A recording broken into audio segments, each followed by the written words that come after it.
unmute that mic. All right, just check my volume before we officially start. Looks good. Excellent. Yep. Yep. Let me use the actual PC mic. Make life easier. And put a smiley face in the forum just to let everyone know they're welcome. So, oh, look, the intros are out. Let me make haste. All right. Thank you, everyone. Welcome, everyone, again to the Black Betterment broadcast. I hope you can hear me not too bad. Looks good on my side, but you can never tell these days. So what I'm going to do, as tradition, I'm going to stop this sharing. So let me stop the quick sharing. Remove that. Excellent. Let's see if we can do it in record speed. What do? We go to stop share, which it should have done automatically, but it clearly hasn't. Voila. And then we go dum, and then we share, and then we look for today's presentation, which should be a PDF because we take ourselves very serious. And there it is. That looks like the logo. All right, cool. That look comes up as usual. That's nice. Let me just remove this, and we can start. So it looks like it's on the 4D values, but we're going to go there. So today, Black Betterment broadcast show looks like a show 15. Like I said, this show is for black people, by black people, for black people, and it's seeking betterment. So let's go through the tradition of what we normally do. So after much research, I've unfortunately concluded that currently black people are collectively inadequate, and that's an unfortunate state of affairs that we're going through. And because of this reality, collective reality that is, there needs to be a solution for that, and hopefully this show and the things that we move forward doing is going to contribute to that. The idea of this show really is to have a documentation. So we're going to have topics we talk about, of these shows, I should say, and then we leave it on the internet. And maybe in future time, it becomes very beneficial to people who might be unaware of the information in there. But anyone who's logged in live, you play a very good part because the questions you ask and you also jumping in, that also explores different ideas that some people might be aware of. So that's why it's a live show, even though it's actually, also for future generations and stuff. So saying that, let's go through the presentation. In order to try to maintain things and make it, coherent and decent for everyone, we try to uphold the 4D values. And what are they? Let's have a sneak peek. They are discipline, dedication, dignity, and discernment. And that's what they are. So hopefully when we're communicating and talking, amongst ourselves and in groups and stuff, we can practice these 4Ds, and hopefully that will help us find solutions much more easier, right? So what we're going to do, today's topic, what was it called? Let me see. So before we get there, I have to explain what Black Betterment is, isn't it? What is Black Betterment? Black people helping black people on black issues is Black Betterment. That's it. Pretty straightforward. Every week we go through this to make sure you know, but that's pretty much what this show is about, and that's a lifestyle. So we're promoting the lifestyle of Black Betterment, right? So there you go. So even though I have a job or I might have a career or art or whatever, I still dedicate time to fix black issues because it's part of a lifestyle, and hopefully everyone can jump on board and do the same. Right? Excellent. So what is today's show about? I assume it's the next slide. Okay. Is it necessary for black people to practice Black Betterment? Black British people, sorry, I missed the B out. Black British people, interesting. And why is that? Are black British people not in the same predicament as other communities? So why should we practice Black Betterment? It's a very good point, that is. It's probably not a good point, but it sounds like a good point, so I'll say it's a good point. And let's go for a presentation to see if there's any truth to that, or how we should maybe look at it, because sometimes it's different angle, different perspective, and things change differently. So I have a sneak peek at that, so let's go through. All right, so this is from a website I'm going to go through called Byline Times. Just a quick Google search, and there's others, but time just got the first one. Stephen Colgrave did this on June 2020, so pretty soon, not too far away, or far back, I should say. So let's go through some facts. Apparently, this is in the UK. Black mothers are 5 times more likely to die in pregnancy than white mothers between 2014 and 2016, according to the UK Confidential inquiry into maternal deaths. Right. So that's quite alarming, that is, if that rings true. And I think when you talk about things by times, how you can really help it resonate is if you work and you make money, if your manager walks in and says, you know how much you make today? Well, tomorrow or next year or whatever, it's going to be 5 times less. Obviously, the shock will be quite overwhelming. You probably quit or try to sue them or harm them in some kind of way, or try to find out why. Um, well, imagine if he comes the next day and says the money you make today will be 5 times better. Probably have a heart attack, calling your best friend, all the rest of it. So obviously, this 5 times is an issue. So already within the activity and area of childbirth, Black people seem to be going through some challenges. I'm pretty sure there's a historical reason behind this. And I invite guests to jump on who specialize in this area who can articulate better than myself, or it might be more close to their interest because it tackles the work they might cover. So, by all means, others can jump in. Now, just before I move on to this, explain the format. People are always welcome to open and give their presentations for anywhere from 5 minutes to half an hour or even an hour. Then afterwards, we invite people on to discuss the topic that people are talking about. If we don't have special guests, I will always open with a presentation. And then after 5, 10, 15, whatever minutes, depending how long it takes, I will then give out a link so anyone who's in the world of the internet can jump in and talk, ask questions, and give their perspective. We try to make it in as homely as possible so people feel comfortable.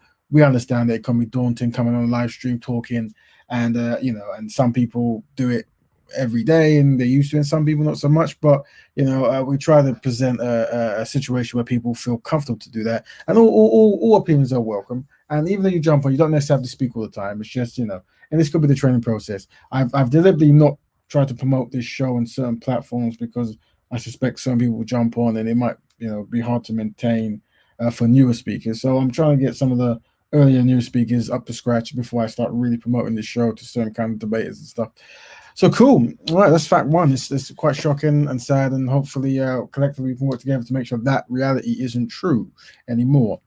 All right, so life expectancy. Okay, what's going on? Black people have a lower life expectancy because of more of them live in areas of there's compared to other general populations. So that's talking about the depravity there. Oh, there.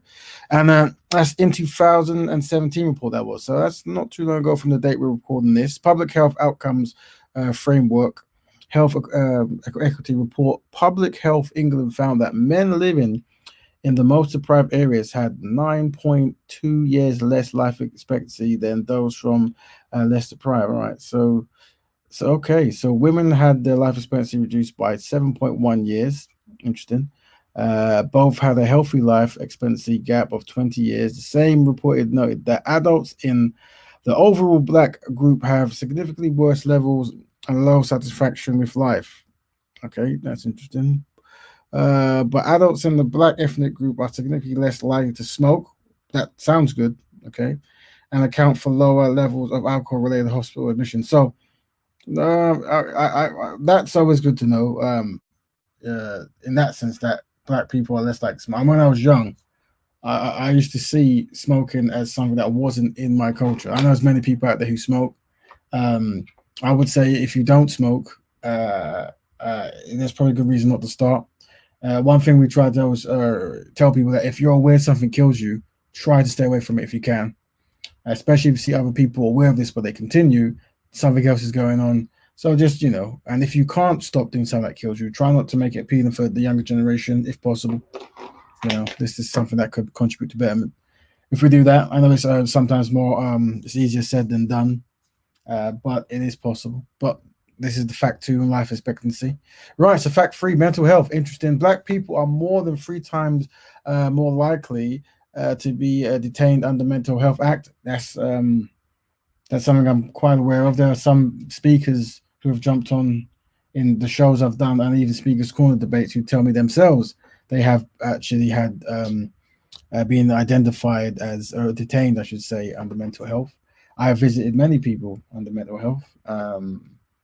And funny enough, I did notice that the majority of people I went to, there was a high amount of Black people there, right? Which is always alarming. And I'm sure many people who listen to this show in the future, or some who might be live listening now, themselves might be affected by mental health, or they might have family friends themselves. It would be great to have someone to come on to talk about mental health. That's something that we open and invite any Black professionals in the area to jump in, or even people who've experienced themselves. We do want to unravel what it is that is causing so many black people to suffer from mental health? And I'm sure there is some consistent answers that everyone will share, and there'll be some unique ones. So if you're out there listening in the internet land and you want to help black people, by all means, you're welcome to jump on any show or contact me via email or just a message on Instagram, whatever it might be. Just saying, yes, I would like to talk about this topic. I'll come on. So, fact three was mental health. All right, cool. Fact four, education. From the early years, black people do not have the same life chances as the rest of the population. All right, so that's interesting. White students aged 16 to 18 are twice as likely, that's 11% versus 5.1%, as their fellow black students to achieve free A grade at A level. That's interesting. Black Caribbean pupils were nearly twice as likely to be excluded as white pupils. That's 10.2% compared to the 5.2% in the academic year 2016-17, once again, not too long ago, and three times more likely to be permanently excluded. Yes, this is quite alarming. If you're not there to be, if you're not around the education to be educated, you won't be. And if behaviors or things are happening, how they identify your behavior or how they've misidentified your behavior kicks you out, then you won't be at the same education level as surrounding peoples. And it's highlighting Black Caribbean people, to which I am one.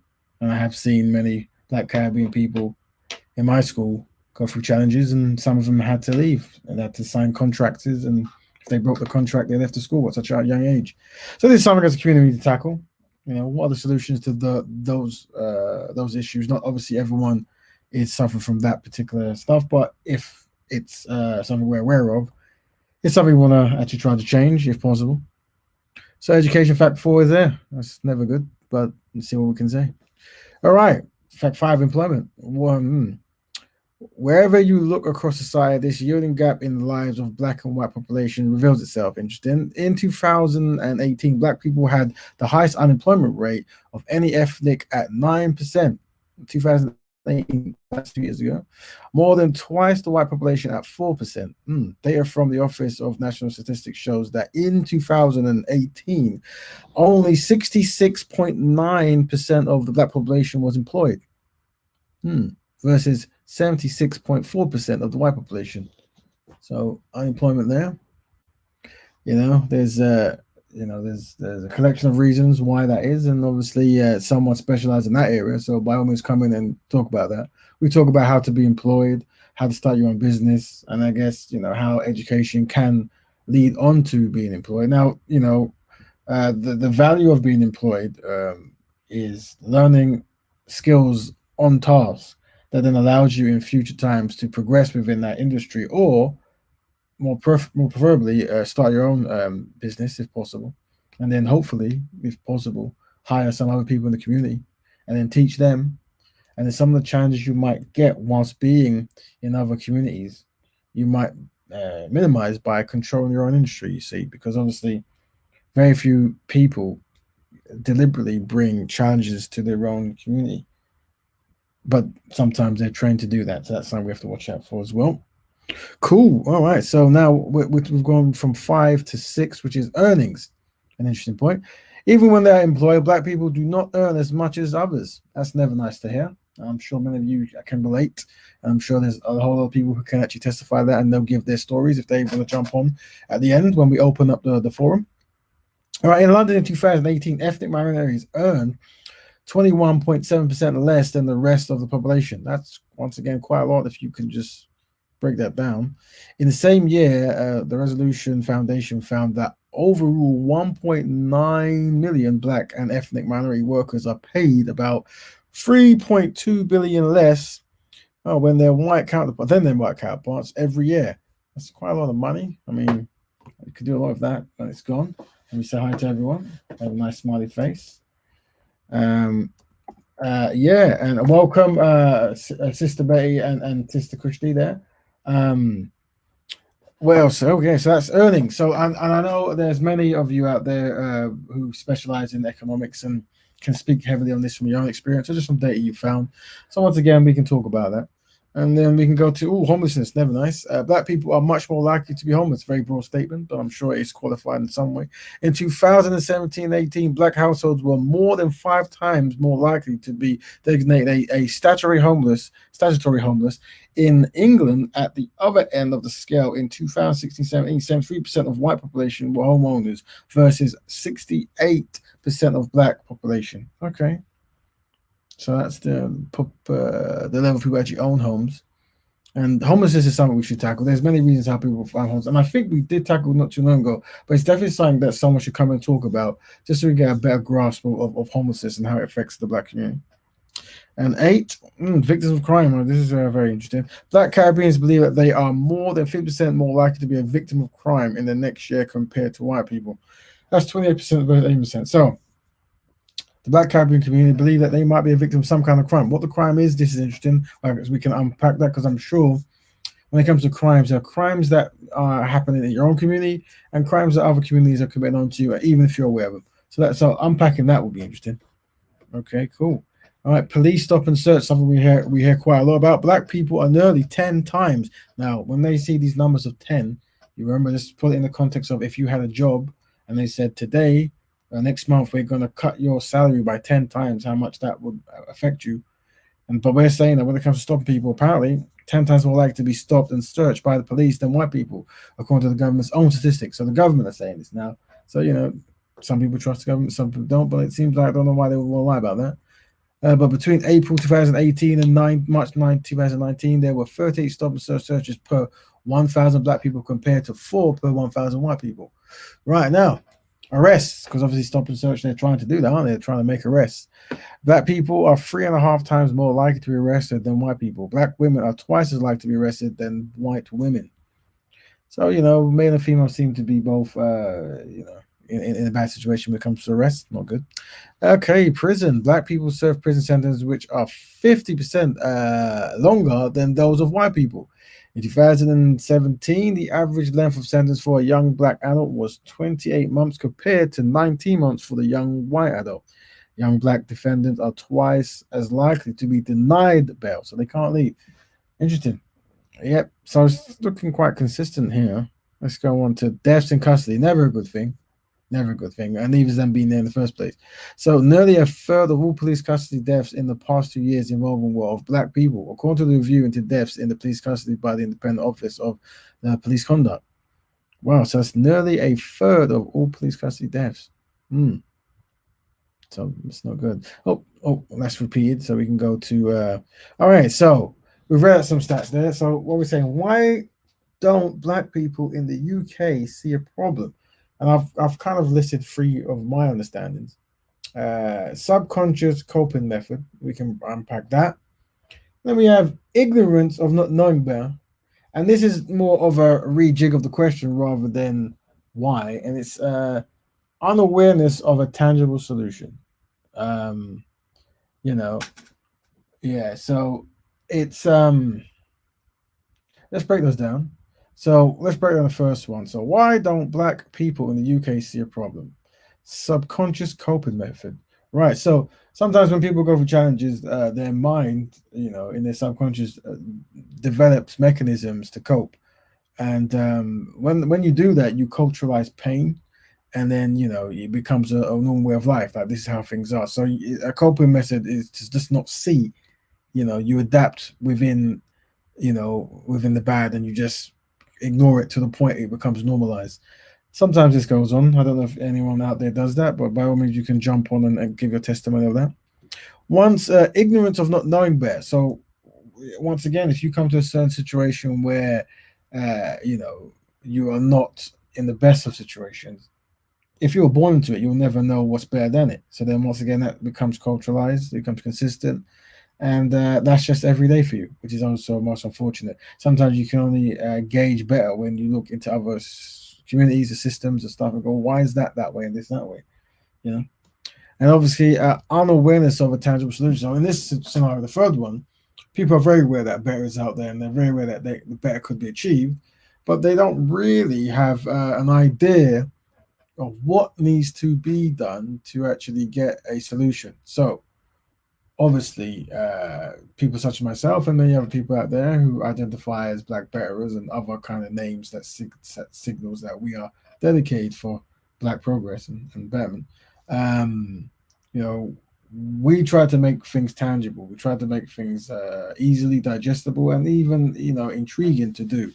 And with this show, it's the promotion of a lifestyle of Black betterment because if you're not actively trying to change something, if it's not integrated in your day to day life or your overall consciousness, the chances are you're going to go for whatever happened before. And as we see on the three titles there, you will just culturalize pain and nothing will happen. So this is what I see as why and the reason I say the question is there, why don't Black people in the UK see a problem, it goes down to a bigger question that the show is based upon, which is what is it it's is it necessary for Black people to practice Black betterment? Are Black British people not in the same predicament as other communities, so why should we practice Black betterment? So yeah, that assumption that everyone's in the same boat. So if we're in the same boat, why should you have dedicated time just to focus on Black issues? And this is something I see consistently. um and it looks like by that report I showed we're not. And I suspect some people knew we're not, but yet they have culturalized a certain way of life, or they might find themselves in a subservient position where they have been also culturalized in never looking inwards for solutions and never wanting solutions, particular solutions for themselves and their community. They become kumbayaris and this kind of stuff. And as time goes by, I'm going to invite many of those people into the show. People who hear of Black people coming together to want to do good, but they are against that concept that there's something that kind of language and reality puts them in fear. And I suspect there's a form of subservience that somewhere they've been trained, and I try to identify it and give them the social solutions and the cognitive solutions of how to deal with that. Because if a person is aware of challenges that he himself or his community or family face, and he or she isn't dedicated to try to change it, but yet they even feel threatened to change it, then clearly some kind of psychological challenge is going on and it needs to be addressed. And hopefully, as a community, we can fix it. Now, what I'm going to do is this show could be as long as usually 2 hours or as short as 20 minutes. I've given my presentation. I'm now going to post in the fantastic forum the link. I think this is the link also.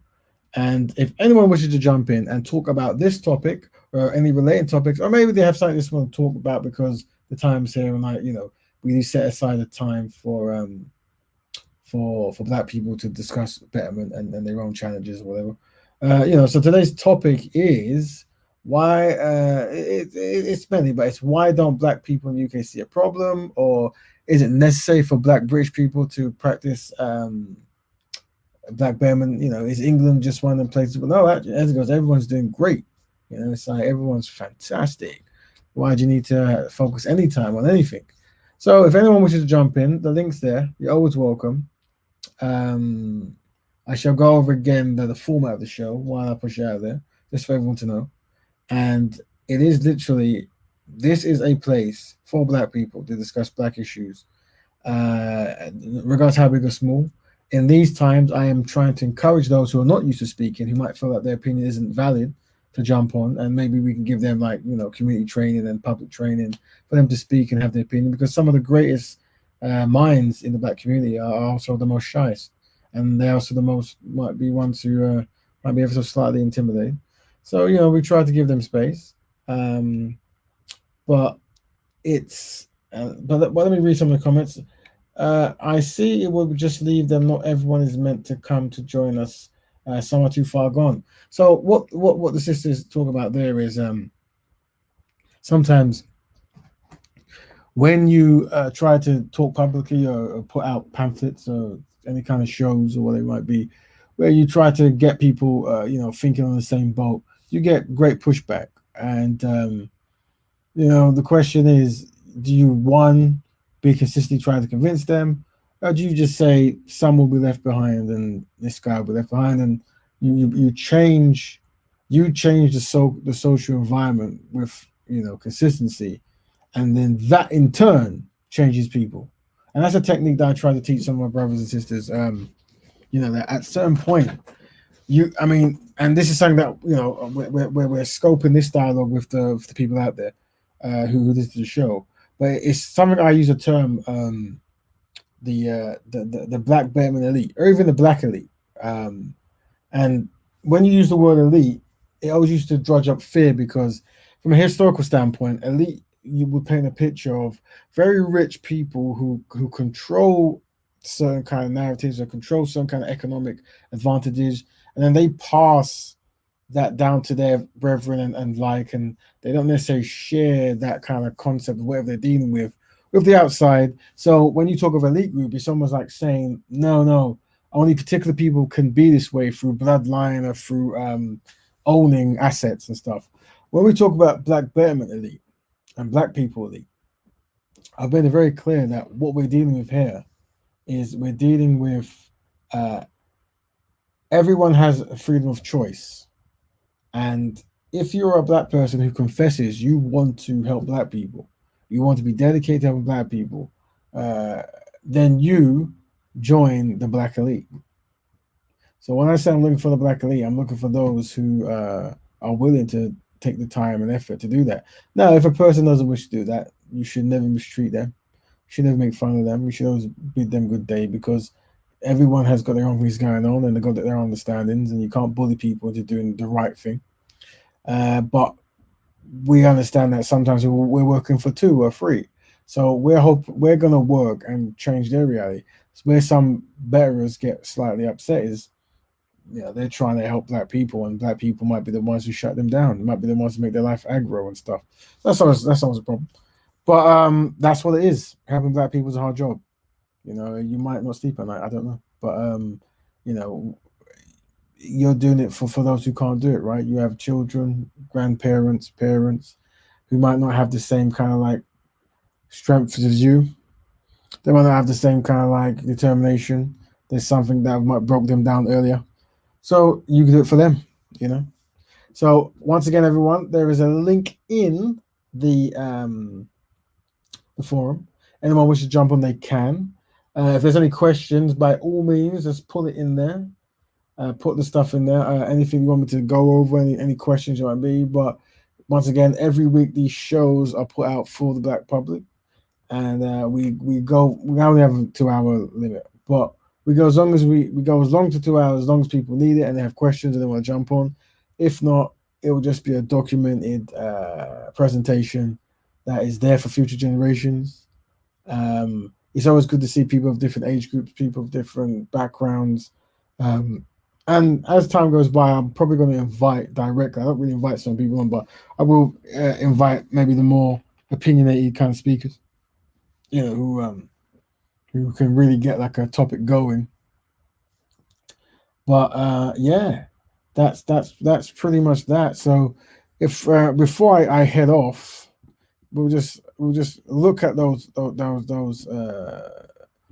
just we just go through quickly the areas of activities that warrants problems. So some black people say there is no problems, but as the article is pointing out, childbirth we seem to be quick breakdown. 5 times more likely to die in pregnancy. That's something that we need to understand that fully. Life expectancy. It seems that black people are not living as long as white people in the land of the UK, in England. So we need to what's going on there, right? And then mental health. We seem to be affecting more mental health. Now, this is definitely a topic I want to cover. I have friends who are affected by this. So, and I suspect to some degree, most of us are affected by this to some degree. So that's definitely a topic. So I'm really pushing the beacon out there. Anyone who specializes in that can get hold of me because we can definitely benefit from your information. Education, one of the most important things of any people, like how you educate. And it seems like when the integration education is on, we have challenges. Now, guys, we have a special guest in the form of Bay, and Bay is always welcome. So we're going to add Bay to the actual talk. And everyone's hi to Bay. Hi, Bay. Welcome to the show. Hi, Raven. How's it going? You good? Yeah, I'm good, Raven. Excellent. So today's show, it's more of answering the question: is there any reason Like, why do people in the UK have to work on Black Betterment? And some people might not be aware of some of the challenges we face. And I've gone through a small list, 12 in fact, of issues: employment, earnings, homelessness, victims of crime, stop and search, arrest, prisons, deaths in custody, childbirth, you name it. Uh, so I was going through. So I don't know if any of that resonates with you. If there's anything that kind of correlates with anything you have experienced or that you want to talk about, but by all means, you've come in, so you have the floor. And like I said, whatever you say, we will respond. Yeah, I think thank you so much for bringing up the topic of maternal health, Mm. Black women suffering, and I think the babies are 5 times more likely to die, and they're 5 times more likely to die than their white counterparts. Anyone who's had a child, or anyone's had to deal with maternal health, you can find the difference out in how white people are treated. And for example, like doctors not taking your pain seriously as a Black woman, or having solutions compared to the white counterparts, and just being very, very aggressive medicine. For example, like wanting to cut things out, take your wound out, take this out, do you know what I mean? Just that type of thing that they wouldn't offer to a white person. Right. Yeah. And if you talk, women being forced to have, like I had a friend that she had a baby, and she was like, she didn't want to go to hospital, and like just the pressure. So, if you don't want to go to hospital, you want to have a home birth. They just put lots of different pressure on you, and then you end up going. And they like to give you C-sections, and the C-section is a real major operation. Anyone's ever had a C-section, it's a real major operation, and it takes a lot more to heal from C-section than childbirth, natural childbirth. I mean, it definitely sounds like a topic that I'm more than happy to host. And if there's any women out there who want to just have a like a discussion or experience, a knowledge experience kind of sharing, we're always happy to start a show about that. I would like that if you could do that. And also, just like I'd like a show where we just talked about Black women's problems, and just because I feel like undervalued as a Black woman, and that Black women are just running around, saving everybody else, but nobody wants to save us, and nobody wants to value us. I listened to a couple of sisters this week, and a couple of American sisters are saying the same thing. Or people who are so concerned with Black women's sexual attractiveness. I don't know if you know that African American singer Lizzo, the chubby girl, the pretty one, that big fat. Yeah. Is she Lizzo? Is she African American? Is that Lizzo? Yeah. Okay. Cool. Yeah, and she's a tall, pretty, fat Black woman, and people just seem to be obsessed with how much she weighs on the weighing scales, and they're upset because she's showing her body, and she's not afraid to show her body. And then you've got like educated men like that Boyce Watkins insulting her, and this guy has a doctorate and he's a married man. I'm like, why are you online insulting a sister for one? You're talking about Black and Betterment, and you're upset because she's overweight. Right. You're not exactly thin yourself, and you're a married man. Why are you worried about like a young woman and her sexual attractiveness? Because at the end of the day, if he don't like her, there's a man that will. Some men like fat women. So just to keep the listeners up to speed, what kind of things were said about? I've placed a link in the forum so people can see the lady that's been described. What was the issues that the brother you said had with this particular woman? Because she's fat. That's Boyce Watkins. Like, because I used to listen to Boyce Watkins, but he seemed to be just pissed off that she was a big fat Black woman, a young woman that was showing some skin, and she wasn't concerned with losing weight. Right. It was just like, but you're getting married. You've got a Black woman. Why are you chasing young women and worried about how much weight they weigh? Because not everybody's going to be a skinny mini, are they? No, I don't think that's possible. But was there any kind of like context of what he was saying, in the sense of, Was he saying that he didn't approve of her performance? He doesn't approve of health issues. Or he doesn't approve of uh, sponsors? Or I don't know. I'm just trying to get a fuller because you know. I haven't looked too deeply into it, but what I saw in his comment, it was about her weight and health-wise. That's what he was banging on about.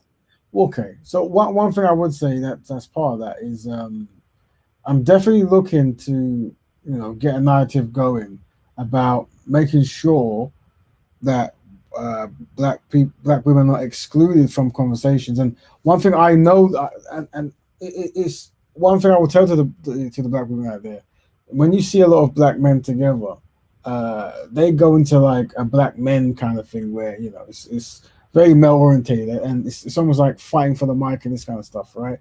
And when I look at women communication, it's very different, and sometimes that doesn't translate well. So some women might feel ever so slightly intimidated to even like approach men or to talk to men about certain things in certain like debate situations. So we need to talk to women about how best to create scenarios that make women, black women I should say, feel more welcome. Just like we are talking about welcome, we got brother Kel. He's joined again. So welcome again, brother Kel. How you doing, brother Ivan? Very, how you doing, sister Betty? Good to see you. Right. So what we were talking about, what Sister Bay has brought up, is she would like to see more topics that's inclusive of women, and she feels somewhat undervalued. Is that correct, Sister Bay? Yeah, I do. And like, there seems to be whole channels dedicated to bashing black women. Like, I don't know if anyone's heard of Tommy Sotomayor, that American guy, and I heard a lot of the American sisters saying they're fed up of the amount of black men that seem to be making money out of bashing black women day in and day out on YouTube, and their channels don't seem to disappear. Right. I think maybe what we can do is probably discuss strategies of like so. When you talk about the internet, and something I've noticed through the Speakers Corner community is a lot of the internet at a certain point you actually get funded, and the funding you get, meaning when you got following whatever, can actually pay your bills. So if someone is being horrible to black women or anyone, and they seem to be getting funded, then it'd be interesting to identify the fan base of who's actually funding, who's entertained by this kind of stuff.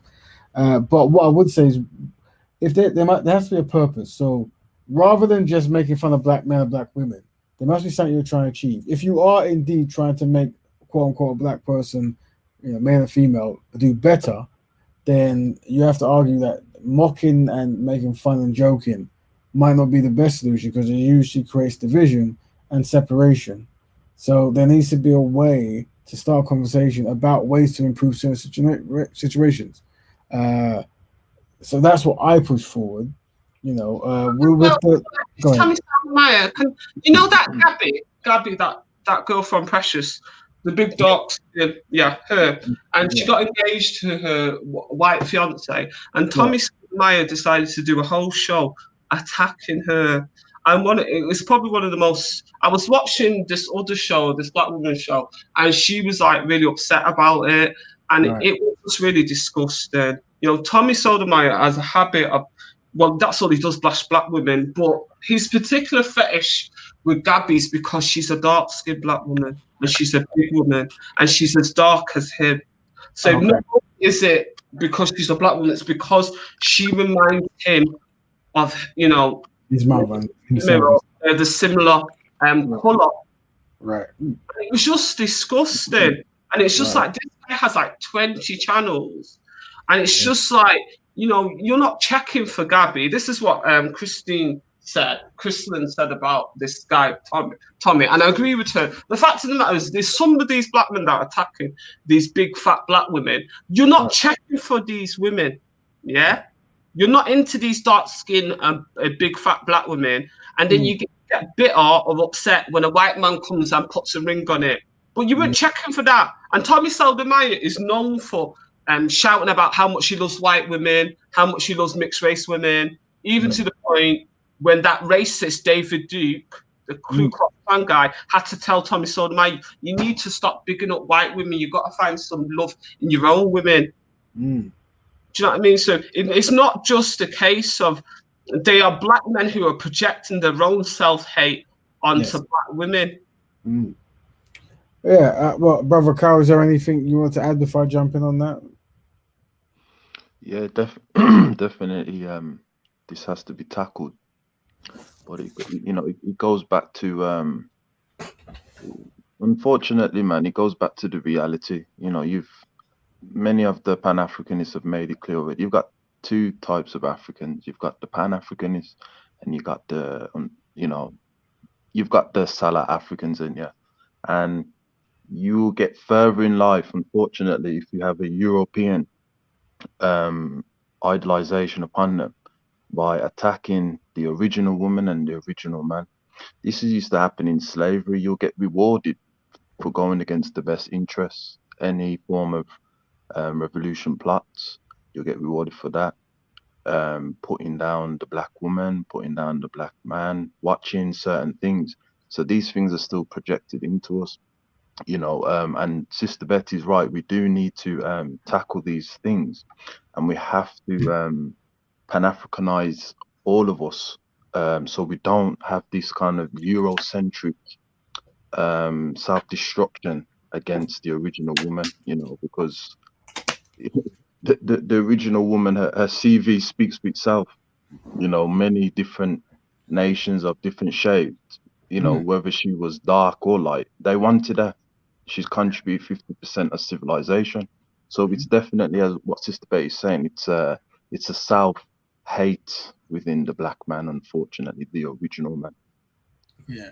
So, I mean, I'm aware of shows, and what I'm always trying to establish is how many of the shows are actually trying to fix something that they see as a problem, and how many are actually just taking money from other communities, other people, and they're using like the degrading, black women and black men or whatever as part of their base. So, if it is the first one where they're trying to fix an issue, then I think we as a community can come up with a code or a way how you tackle your issue. So, I think leading with insults and mockery and cusses and laughter and giggling and stuff, that is never going to do well for the self-esteem of the person who's trying to help. And that's why I'm asking Sister Bay, whenever she comes across these scenarios, make notes of the what they're trying to change. Because if someone's just mocking someone for whatever reason, for no reason, then they themselves become part of the problem. But if they actually have a case like, I'm concerned about this and I want to bring it forward, then that's a different thing, and we can try to give them a socialized way of communicating that minimizes anxiety and offense when you're trying to fix something that you deem as a problem.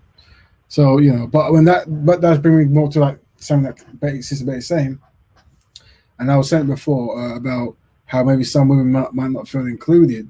And I was trying to explain certain scenarios when I've run certain collective groups, that a lot of the men might not be aware that some of the ways they're behaving is really pushing women away. Some are aware, but some are not aware. And that's why I say the way you judge a man, look at how he is with other men, because when you look at how other men, see if there's a difference between how he's with men and how he's with women. Because when men come together, they do naturally have this kind of like competition sort of thing, that goes on, and that is not appealing to many women. Some women handle that okay, but I'm talking about in the debate situation. This comes from the idea of black women feel like they've been pushed away from many activities that they should be included in, and that moves on to what Sister Betty says, that even further than that, you have men who are openly just mocking women. Black women or successful black women or whatever it might be. So, this is something that, and it's something that I'm more than happy to bring people on to talk about. Especially, there might be people more close to home who does similar things, and they might have something they want to say about. No, actually, if a person behaves a certain way, then they're fair game. And we're gonna see if we can introduce Sister Christy on the team. Hi, Sister Christy. You're live at the moment. You're live at the moment. There we go. Can I just say one thing, that like someone like Tommy Sotomayor is a hypocrite, because If you yourself have professed the love of white women and mixed race women, why are you going to get bitter when Gabby, after you spent time insulting her because she's a dark-skinned, big black woman, she don't go and get herself a white man, as you got yourself a white woman? What have you got to complain about? And you know what? I think Tommy Sotomayor and black men like this. They don't understand that you're insulting yourself. Yes. Because you couldn't get on this planet without a black woman, especially a dark-skinned black woman if you're a dark-skinned black man. It doesn't make any sense. You're just making fun of yourself because you're 50% your mother. Ain't no men carrying no baby and popping out no kid. Yeah? And he doesn't seem to understand that. Right. And it's the point where, some brothers got so upset of him, some African-American brothers got so upset with him, they punched him when he went to one of these black power meetings. And he's getting a couple of threats. It's not like all the black men on America are on the same thing. A lot of them want his neck because they're not happy with what he's doing. Yeah. I passed him when I went to the Million Man March. He was there as well. Him and a lot of the other guys who do those shows. I did see him. But what I would say is, what you tend to find is, if I was to go on some of these platforms and invite those people onto this platform, their following would probably listen over it, and then you'll see a different algorithm and a different kind of comment structure, right? And I suspect that he isn't really catering that kind of content to the majority of black people at all. There are people in the UK. I tend to not use names because I just talk about scenarios rather than people. But I'm aware of people in the UK who come and they have a complete following of what could be described as anti-black clientele or listeners, and they use some of the brothers and sisters as a proxy to say things that they can't say. And you see them being egged on because their channels might be funded every time they do a certain act, and they're always questioning. I've debated many of them. They will find a way to try to turn anything you do negative, and that's most unfortunate that we're in a scenario where we're so debased and so in a state of patheticness, where we would take funding, from other communities to undermine our own. That's how low we've fallen. Yeah, exactly. But you know what? Because the thing is, I don't actually watch Tommy Sotomayor, but I was watching the sister, and she was really upset about it. Right. And even though I don't, I'm not into black and white relationships, a lot of what she says in terms of black women, go where you're cherished, go where you're revered, where you're loved. Don't go where they are brothers that are disrespecting you and stuff. So I was listening, so I was getting an uplifting message from her because she's focusing on black women. But when she was telling her story, it seems like her first child was with a brother and he was abusive to her. So she's run to the arms of a white man, etc. Yeah, and it was just like, it was sad. It was a sad story when she was talking about it, because you could tell by what she was saying about black men being abusive that she'd lived that experience.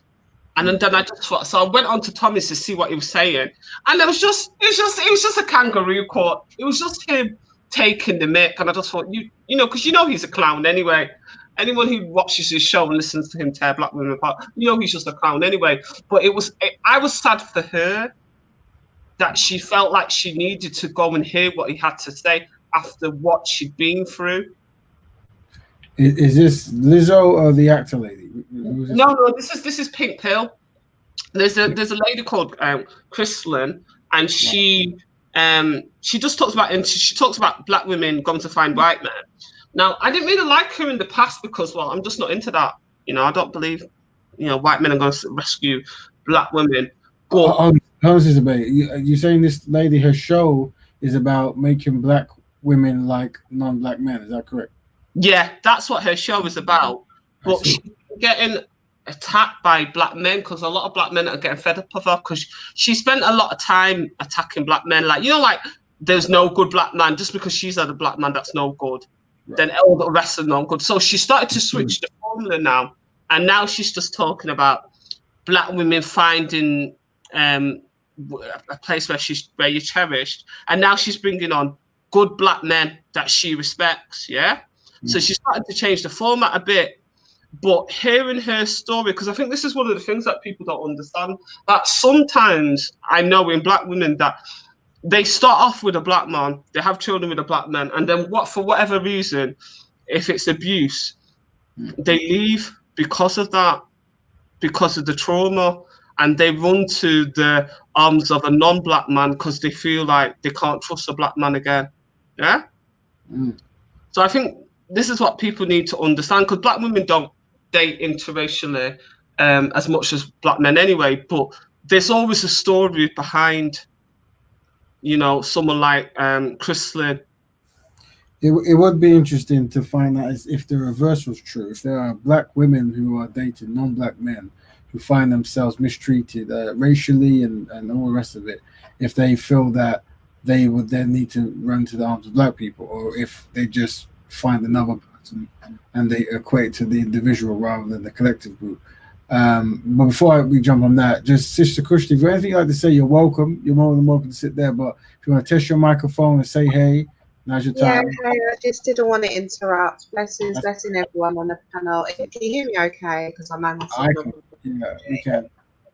Yeah, I just want to come through on some bits, especially in regards to what you're saying about, you know, having a space for women and where the conversation has subsequently gone. I just think, especially recently, I've seen I've seen a couple of things that have happened the last couple of days. So there was a guy called Kevin Samuels who literally had a woman on his show and just literally telling her she's average and she's no good and she needs to realize where she is, because she said that she wanted a high earner as a man. This was in an American black atmosphere. And then I saw something recently about some posts. I saw this actually on Instagram on one of those, I don't know, UK gossip, like a, you know, like a poor man's version of the American version of, like, I don't know, like bloggers. And they were just saying, they focused on the UK. It was a bunch of posts from white women who were in a white group, and they were literally just slewing black men. It was a private group, and they were just saying how basically that, you know, black men tend to be insecure, how they'll do anything to get us white women, you know, that we're a prize to them in their community. And it apparently got leaked, and there was a big hoo-ha on that. And then I saw another thing where a UK black guy decided to set up a group chat and named it "Why Black Women Are Crap in Bed." And I was just, and he had a white woman in the group moderating this group. And I just kind of stopped and thought to myself, what is going on? Like, and this is what I said in the chat. For me, I don't see the point of A, even highlighting them, or B, even having the space to try and correct them or work with them or move them on. But even more so, I just found it fascinating that I'm finding this in these Instagram groups of UK gossip, Shade Borough. Number one, I really am interested to know who are the owners of these big blogger sites that are constantly pushing black culture, so-called black celebs, which to me are D-list celebrities. They're not really that big. And really pushing this kind of narrative of everything that's low level, low energy, low vibration. And also the fact that the non-shame of this UK guy who I think was he came from something called Black Chat, which used to be, I don't know, a YouTube channel where black young adults would get together and just discuss other topics.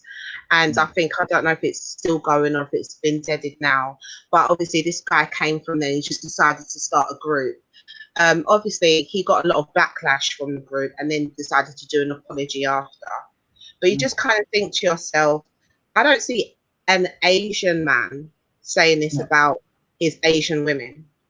I don't see Bobby saying this about Becky. No. And I don't see it happening publicly. And for this week alone, all of those things that I've just mentioned had happened. And I just think there's a consistent pattern here that A, it's not black women doing this to their own brothers. No. And B, it's a lot of black men doing it, and they're the only ones that get highlighted. Now, I'm not going to be saying that I'm in the illusion that this is all black men, because I have examples of good black men from young till now. But had I not have those examples around me, I could very easily think that this is black men. And the perception of black men from other races must be like, wow, they don't respect their women at all.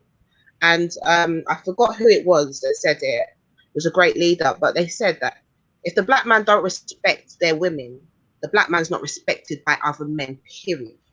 You need to respect your women. Yeah, so I just find it fascinating that the only people we get shoved are not the likes of yourself, your mentality, or other brothers that I can mention mentality. I'm always seeing the mentality of these kind of people saying they're ridiculous rubbish. These are black men, so you have a black mother, you will have a black sister, you have a black auntie, and you make a sweeping statement about black women and do not understand how stupid that makes you sound, how stupid that makes all of us look. And it's only when you get backlash we get a stupid subpar apology for it, and then we just carry on until it happens again. So, and I think, yeah. But can I just, what I just want to do is, because you've mentioned many different sources, I was about to make a note of this. So I've written down UK Gossip TV. Is that right? Yeah, I think it's UK Gossip. I'll check. It's on Instagram now. I can get up now. I know the one's called Shea Borough. Shea Borough. Yeah, let me get Oh no, yeah. Is it Shea Borough? Because like with the Speakers Corner community, I would challenge many different opinions and stuff. But I'm more than happy to engage. Shea Borough, okay, Shea Borough, and okay, Shea Borough. And with the Shea Borough, that's what black women, black men talking about black issues, or it's just like it's just like a blog site that just highlights things that's happening in the community. So they'll talk about this rapper or this has happened or that's happened, but it's normally within the culture, and it gets a big following. Do you know what I mean? So if this person did this or whatever happened with Dutch Valley, or do you know what I mean? They'll just talk about anything that's happening in the news that it's apparent to the culture. And I just and everything is blatantly towards the black culture. So I just wonder, who are these people that own this? Because you have a sense of what you push out. Do you know what I mean? And it's constantly the low level, low energy stuff that they're pushing. And this is why I'm saying the concept of awareness of Black Betterment, as in like training our community to have self-love and to look out for each other. I know it sounds very alien or very almost weird or abstract, but if we don't do these basic stuff, other interests and other energies will influence people. So what is some of these? So let's talk about the rapper community, right? You have a rapper, black man, and he will tell you, I'm going to commit crime. So already he's happy to tell you he commits crimes, right? That was one thing. But then he'll tell you, when I commit crimes, I will never tell the informants or the police or whatever about the people who I'm with, because I would hate to be labeled, whatever name they have, all these names, right? But yet people similar to that will go on and they will talk about how much they distrust black women, they don't like black women, and black women are the most inferior here and all the rest of it, right? So that's what I'm saying, where even their loyalties of what is correct and tangible and forward thinking has been completely flipped upside down. And when you go even further than that, and you talk about, say, the music industry, where you have black rappers who can degrade every form of anything black easily, and they'll get the record deal, they'll get the promotion. But if they were to ever talk negatively about other communities in any way, or even try to tell truths that certain communities don't want you to know, then they could be shut down and all their accounts shut down in the hands of the Exactly. See, and that's what I'm saying about. It's really, that's why I always start this show with a truth from my research, and that is that after much research, I've unfortunately concluded that currently black people are collectively inadequate, and it's by getting us adequate, yeah, and getting us, seeing the value, like the way the mind should work, right? Is a black man should love black women. That makes sense for community. But just say you're sick, just say you've been poisoned. Then the next step should be, well, I don't love black women, but I'm not going to go and degrade black women and make fun of black women. That doesn't make sense, right? But it seems to be the lowest form of expression, seems to be the one that's led at the front. And I am now making it my point to, obviously debate certain brothers, and my job is to fix the men in the community, and obviously you sisters, your job will to fix some of the shortcomings of the women in the community. But we need to have strategies of what works. And one thing I'm suggesting is I won't go on a cussing tirade. I have to go on an education tirade, and I won't be offended. Like, I'm not offended by what people say and do, because I'm kind of, I see the pattern of how it comes, right? And I'm seeing the inadequacies of our community, and I'm seeing the legacy of that. These destructive behaviors is not natural. They had to be learned. They had to be nurtured. Yeah.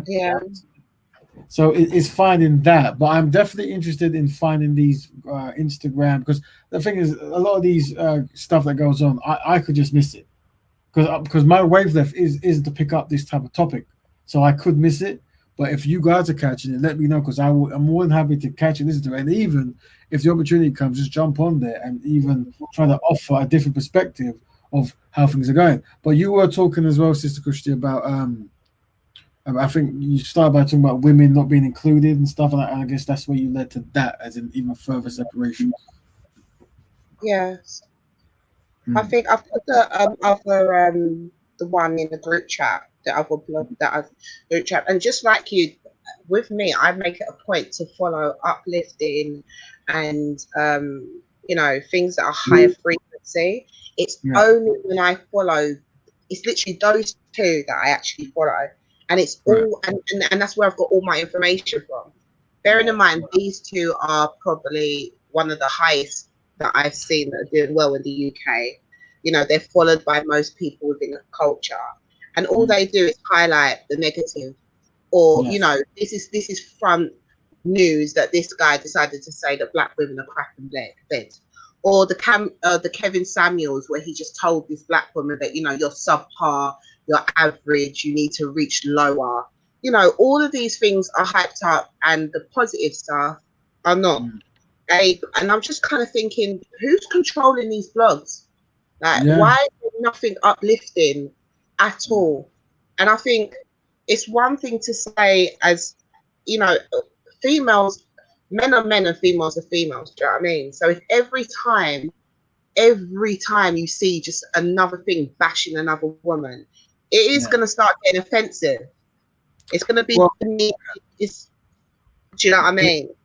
Yeah, I think here's what it is. You could see as where is the channels that are uplifting black women in the first place? To say that to find something positive, where are the so-called things uplifting black women? Because they're few and far between. Exactly, and that's an issue on its own. Yet we are the trendsetters, right? Anything black is brilliant. Yet we can't find one thing to uplift black women or black relationships. Or anything positive that black people do. But you can find the things that I've mentioned alone, I promise you, have been happening just within this week. And I'm sure I can find loads more, but I'm not going to do that to my morale or to my psyche to even venture further into that. Yeah. I think in the catch-22, because I found out about that white girl chat from Chicane, and I watched Chicane the 3 nights. Me too. Do you know what I mean? That we've got a common bond, yeah. But Absolutely. I think they are quite positive, but they're not, because they're musicians as well. So they talk about current affairs. So they're not. And I don't know if it's realistic to say that the only stories that you would talk about, or when you say the word positive and trying to find positive things, life is not just full of all positivity. People have ups and downs. So I don't know if it's realistic to tell people that only go for things that uplift you, because sometimes hearing those stories of hardship makes me feel like, sometimes I feel like I'm not the only one suffering, if you hear what I'm saying. Yeah. No, I absolutely agree with you on that, Betty, because like you said, that is definitely our reality as Black women. If we're on that, and I listen to them as well, I follow them as well, so shout out to them. But I just feel like it's not even, sis. Do you know what I mean? It's consistent. And when we are talking about those particular like blogs that I've mentioned, it's hard to find it at all. Yeah. Do you know what I mean? It's like, I get even my 50-50, but it's like it's hard to find it all. And then the only time you get now is when we get places, little spaces like this, where we you know, and I believe what Rap Raven said, that at this point now there's certain panels or channels that you just don't even bother jumping in on, because you will be a lone wolf in these things. You won't necessarily get a backing from brothers on that either, because it's not trend. It seems like it's trend. It's okay to knock the Black woman. Like I said, I do not see this with other races at all. No. Openly saying it's about their counterparts. No. Because like in terms, like for example, like I was watching one young Somalian girl that had a baby, and she was talking about her, you know, childbirth. Now, obviously, the baby that she's had, she's not with the baby father, so negativity in terms of that. Now she's talking about motherhood and the birth that she's had, but obviously she's getting attacked by the community because she's a Somalian girl that's had a baby with a Black person who's not Somali, and you know how tribalistic the Somalians are. Yeah. You know what I mean? So the thing is, so this is what I'm saying, that I like her because she's an African, and obviously she's had a baby as well. So it's like, you're looking for that sort of validation, but it's kind of hard because you can't avoid the negativity of it, because she's getting attacked because she's had a child out of wedlock. So obviously you want to watch the reaction because she's upset, because you like her. Do you know what I mean? So sometimes, I know what you mean, Raven, in terms of avoiding negativity, but in real life, real shit happens. It's not always because real shit happens to me when I have trouble with my maternal health, and I want to hear from other women, Black women that had the same problem. So I am going to seek out that sort of bad sort of story. Like if you have a problem with your maternal health, if your baby dies, or if you have any problems with your wound and stuff like that, it's not a positive, uplifting story, but sometimes we all need those stories in order to know that we're not the only ones suffering. Very true. Very true. And that is, I do believe that that's, sorry to interrupt, Raven. No, go ahead. Go ahead. No, I was just going to say that's a very strong point. And I know I have followed when Betty has mentioned the maternity factor, especially within the UK, again, because I feel that America kind of governs the Black voice. And I do believe that there is a big issue with maternity. I mean, me, myself, when I had my son, the ambulance just decided to come to my property twice and then turn away because they deemed me as not a priority. They hadn't seen me. They didn't know my record. They didn't know my records. They didn't know my background, but there was more of an emergency. And you can imagine my partner going mad, watching the ambulance, thinking finally someone's here. They drive off. Another one comes maybe an hour later and then drives off. And then when the midwife actually came, to my property. One of them was rude as hell. The other one I could tell, excuse my language, shitted herself because they could see that they might be in liability. And within 5-10 minutes when they were here, I was pushing out my son on my bed in my property. I was in shock after that. I went through a lot of problems after that. And there was nobody who came to me and spoke to me. There was no one who came and really apologized. They were just trying to cover their tracks. And again, like Betty said, there was nowhere to go to really that could highlight or talk about any of that. Statistics that you have mentioned are scary. And this is what I'm saying. These are real big problems. But if the people who are manning our blogs or our talks or our chats are not us, or if people don't deem us worthy enough to talk about these issues, this stuff is going to keep on persisting, because maternity is no joke, and these things can stick with you for life. My son is now 6, and I can still remember that time when I came back home, because it wasn't planned for me to have a home birth. When I came back home, my partner and my friend literally had to like stop me from going into the bedroom because everything was still in my bedroom. My bed was stained. There was plastic gloves everywhere, tubes. You can imagine what is there after a birth because everything was rushed. And it's like that was left there to come and they literally had to say, stay here with the baby and don't go in there. And literally you can see black bags or stuff of them just taking tubes and plastics and bed sheets and just chucking them out in black bags. You know, and I might be classed as one of the lucky ones because I was alive. I survived, and so did my son. But that was a traumatic thing that did not have to happen. How dare an ambulance come twice and deem me not sufficient enough to even come to me? I'm in labour. But That's sister, how they die. That's how they die, and the babies die. That's why Exactly. Because of neglect. And so that's why a black woman's life is not valued. Exactly. I was gonna say, Sister Kushti, right? I know in the 1930s when the African Caribbeans came to the UK, a lot of them trained to be midwives and nurses, and they used to collectively deliver their fellow black women's babies at home. Yeah. This is all well documented. But the problem is, Sister Kusti, and that is what's happened now is that we can be talking about these things and I don't mind, but it still returns back to the code of conduct again, isn't it? Because look at our ancestors in the 30s, right?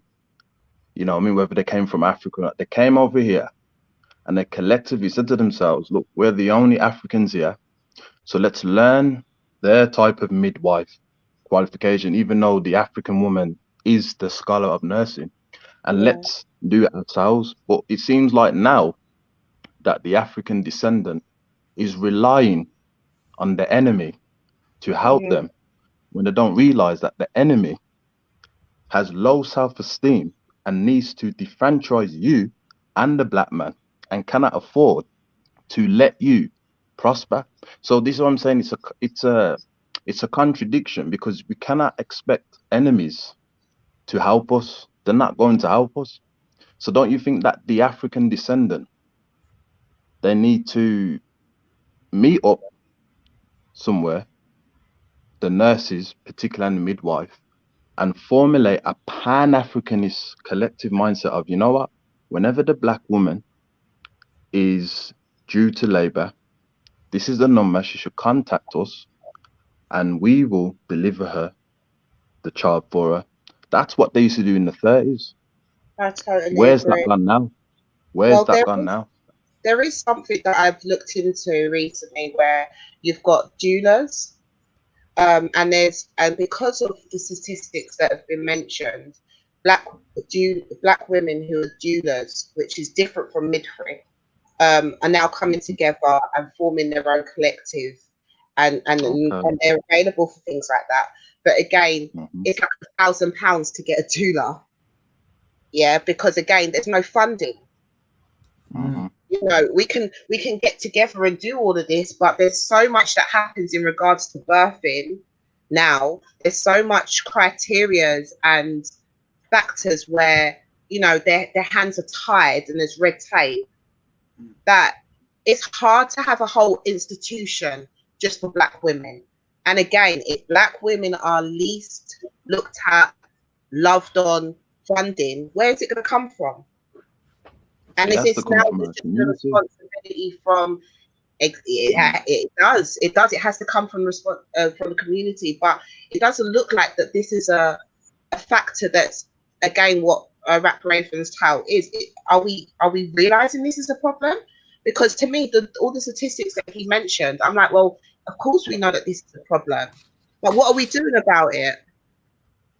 Because we don't have a Pan-Africanist mindset, Sister Custy. We can talk about these things, but the reality of it, how was the Honourable Marcus Garvey was they able to organise 15 million black Africans from all over around the world, and he didn't need to use a religion to make them stay on code? You have to Pan-Africanize. When I was younger, my parents, you know, they're Pan-Africanists, right? And this is going to be very controversial, I'm about to say, but hopefully people understand where I'm coming from, is that they understood this. They love African people, whether it's from the Caribbean, whether it's from West Africa, East, North, the original one, South, Central, etc. But they understood this. If you do not have a Pan-African mindset, my children and me and my wife are not going to be around you. Why did they think that? And why did they do?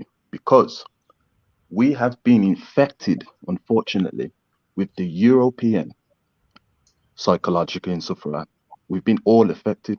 So if I'm around certain people and they don't want to monitor themselves, monitor that mental illness, and they think it's a joke, then it's for me to say to myself, I'm keeping away from you because you're going to affect me more. And that's what my parents did.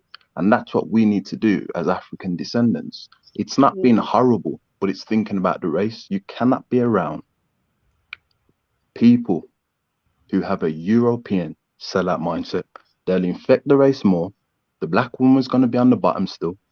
The black man will be on the bottom. Our kids are not going to get nowhere because we haven't tackled the mental illness. And that's why I believe that Pan-Africanism is the way forward.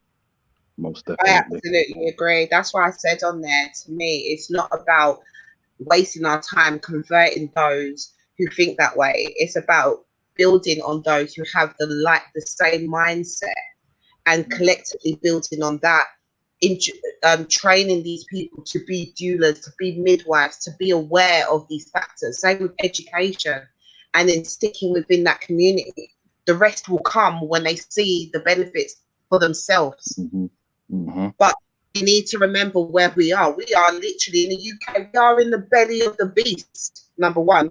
So we're not the majority. And then on top of that, sometimes it feels like half of us just don't even have that mindset. So we are really like a small collective. And then on top of that, the finance that's needed, the wisdom that's needed. Again, doulas. When these black women who had been midwives have seen these statistics that Betty and Raven have mentioned in the past, worked within it, saw what was happening with these black women, they made a decision to organize their own group. But then if you're within the belly of the beast, you have to go by their rules. And that's when their hands are tied. But Sister Christy, the African... I feel like before the times you've mentioned, in a way, because we were so dismissed, they didn't even care about the black people. They were just left to do what they wanted to do. You know, they were left to build these businesses and things like that. Because they thought, you know what, just leave them, give them their little. And you know, again, these places like in America where you've got large masses of land and things like that. Within the UK, every centimetre is built on or taxed on and things like that. We don't have the space, we don't have the finances to even do things like that. And I feel like now we're so involved that we all succumb to these rules. Like, for example, the vaccine, when they say, if they decided now that, you know, all of us have to get vaccinated and our children get vaccinated, what's the doula going to do? Is she gonna give birth to the baby and then decide I'm not gonna vaccinate you and then go to jail? So we could be there as a collective. I could go to that doula. I could say, I want this in the Pan-African way. I want you to birth my child. This is what I want. But if our hands are tied by legislation or rules and laws, we're screwed. But Kushti, you know the African Caribbeans in this country, yeah, particularly the 30s, that they would adopt African kids in here without nobody knowing. And if they found out, they would go to prison for them. They used to do it at the birth as well. You see, what makes them different? They used to do these things, you know, adopt African kids who didn't have no parents. This is in this country here, the UK. They used to be the midwives under oppression. But you know why they succeeded?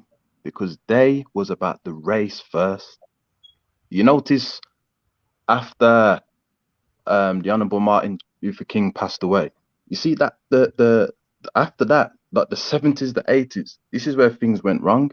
But before that, I know because my nan and my granddad and that, yeah, people used to adopt and deliver black children under oppression. They didn't care about going to prison. They didn't care about money. They understood this. We have to think about the race. We don't think about our race. We like to watch things that has no benefit to us. Yeah. I would never ever watch any form of, whether it's a podcast that speaks ill about any Pan-Africanist or any form of black movement that's better for the best interests of black people, because that's going to infect my mind and that could make me want to join them. We don't think about our race. We have to think about the race first. This is why the Honorable Marcus Garvey was so successful. This is why Frederick Douglass was so successful. This is why Malcolm X and etc. They thought about the race first. You see, we don't want to think about our race first. We want to keep moaning. And I'm not disrespecting you, African queens. I'm not talking about. I'm just saying that we expect the European, the Asian, and the Middle Eastern to help us when their self-esteem, their confidence comes from when we're down. Imagine that now. We're the only people before slavery and in slavery that we know how to survive mentally, psychologically.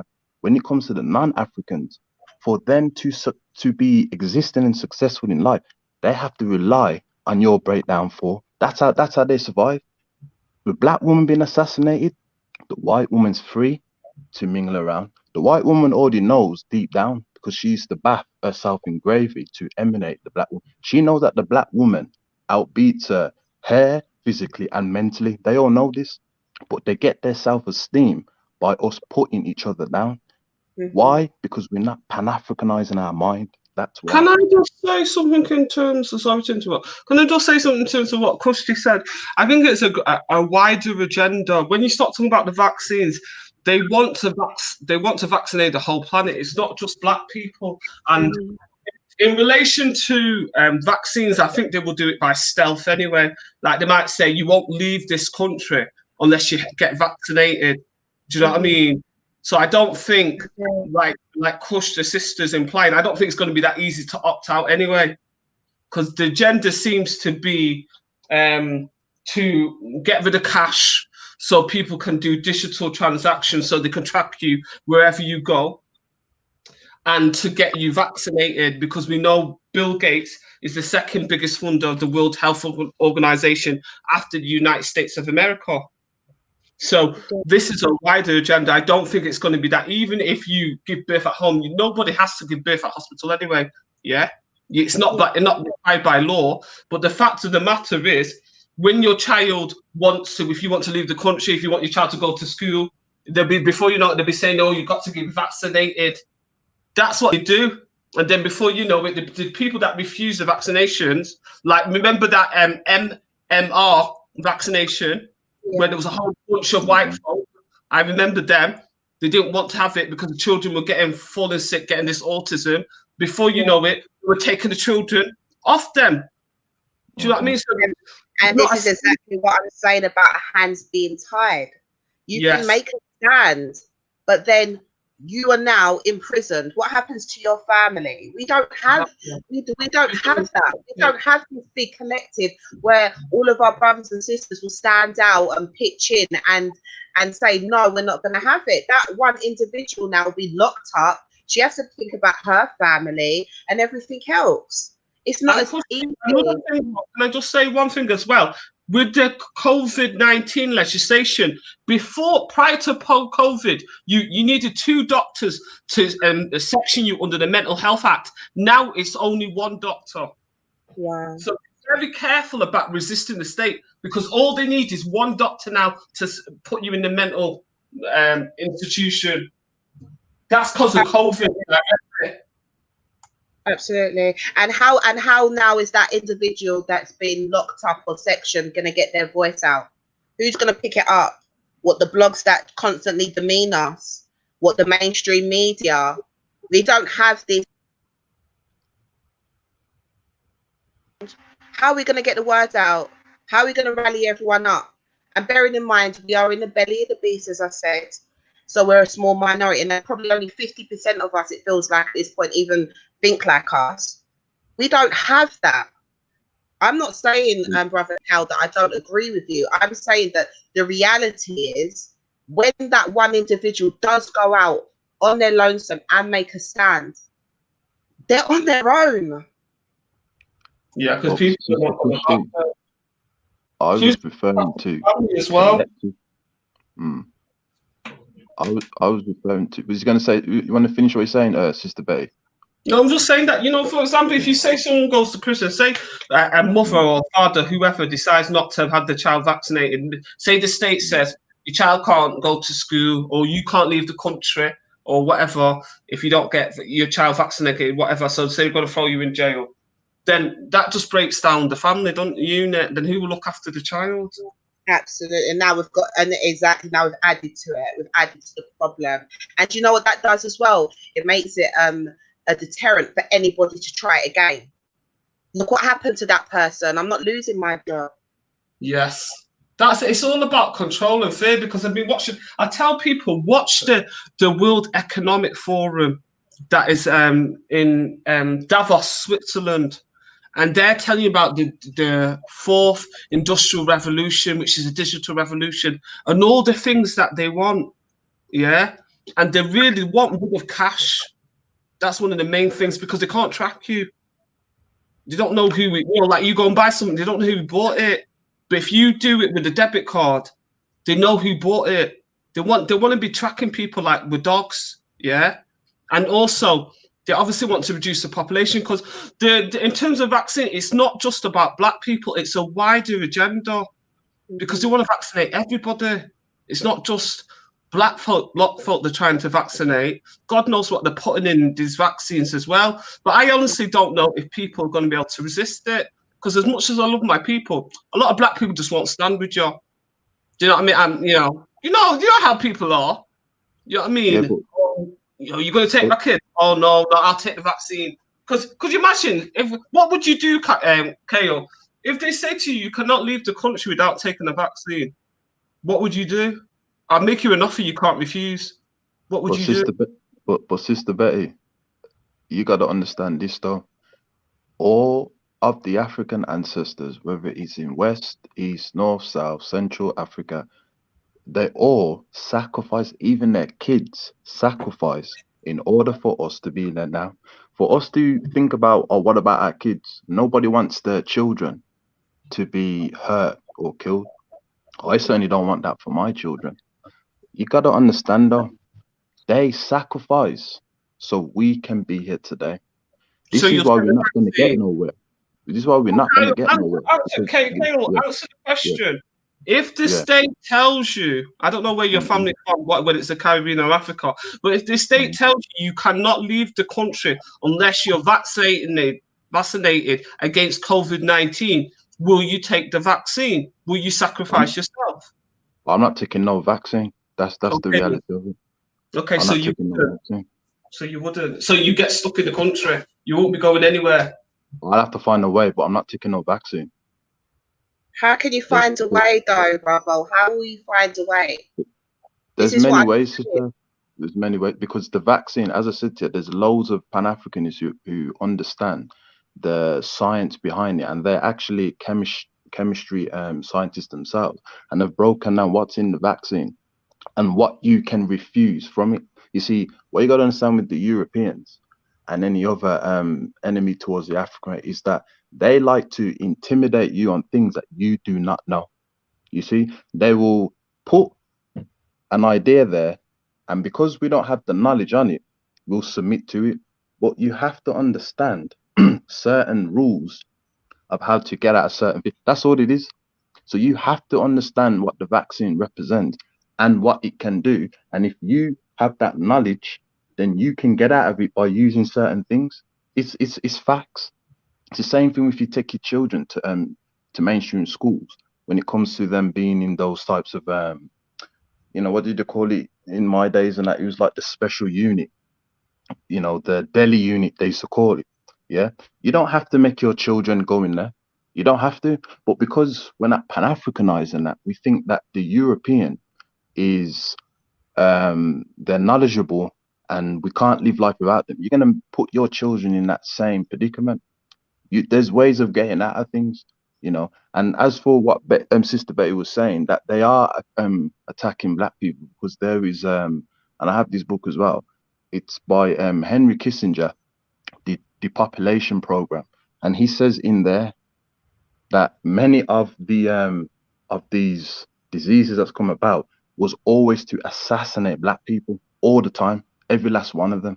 And he says in there, he quotes that the biggest threat to us is Pan-Africanism. Sorry, he never said Islam.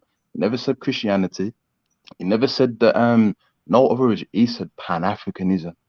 And Pan-Africanism is a threat, which is why the vaccine is for black people and for nobody else. It's specifically for African people. And this is well documented. As I said to you, Henry Kissinger, in his words, and he was a white supremacy, made it clear, we are specifically aiming for African people. The African people are the oldest people on the planet. You understand? And how are we going to reap their benefits from Africa? We've got to reduce them. They're not after no Asian, no Middle Eastern, they're after African people. This is well documented. That's all I want to say. And fam, before you speak on, we've got a new guest, C. Big Vel. Welcome. Good evening, everyone. How are you all? Very good. Blessings. Blessings. Yeah, blessings. I've just been listening through the whole topic, and of course, there's a lot of interesting topic or points, that was touched on. But even in regards to what you're even saying now, brother, it's funny because recently, of course, there's this new strain, and funny enough, they're saying that this strain is coming out of South Africa. Now, even for myself to understand that where of course, this COVID-19 has stemmed from, you never heard about it reaching the black countries out in Africa. They're always talking about, okay, right, bringing the vaccination down over there. For what reason? Now, to know that this strain has suddenly came out of nowhere and has come from there just shows that, of course, there is an attack going on, on us black people. Yeah, facts. I think as well, to follow on what he was saying, I was going to say something on that because I do remember initially when they wanted to try out the vaccination, I think one of the doctors was saying that initially, we want to start with the Africans first. We need to give back to the Africans first. We need to try out on the Africans, And I just thought to myself, well, when are we ever first in the queue for anything? And now it's the Africans that must try it out first. And even in America, the push for the African American community to take that vaccine, I think they were the first ones for it to roll out in their community. let's bear in mind that when COVID came, Africa was hit the least. Jamaica was hit the least. The only reason why Jamaica and certain countries in Africa, and there were certain countries in Africa that did not get it, was because people from a foreign, so people from Europe came, especially in Jamaica's within Jamaica. The reason why Jamaica got it was because one person came from America and one person came from Britain who were infected, and that's how it came to the island. And that island has been devastated ever since for it. Did we get any relief? No. Did the countries in Africa get any relief when these foreign people came over? No. Now, the only countries in Africa that I'm aware of who never got it were the ones who said, you ain't coming in, period. The ones who were Pan-African and said, stay out, we don't need you. But of course, we're so welcoming to bring these people in. We bring in their disease, and best believe they ain't going to bring no aid.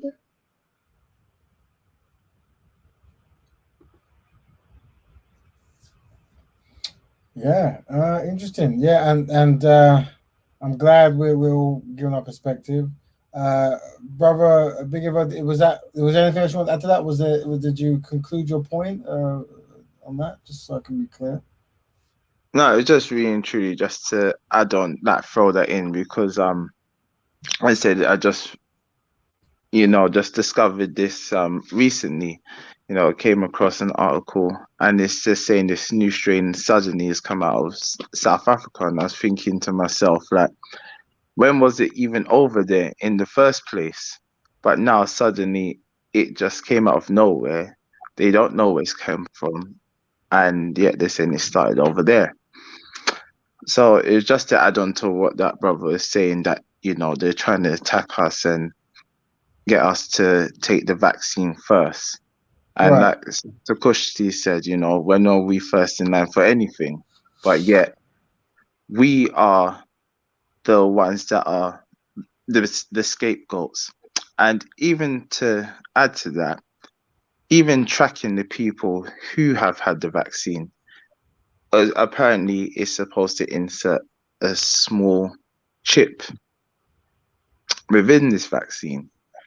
Now, for myself, it would make sense because you would need to know who's had this vaccine. It's a way of disguise. And of course, with technology gone so far now, these things are made up in so many different ways where they are able to insert these chips.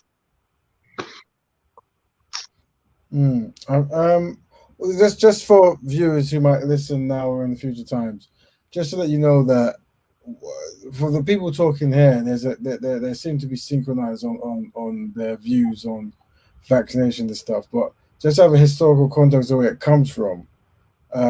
When you look at the history of the medical industry and black people, you always have a history of abuse that happened from years back, where experiments were done on black people.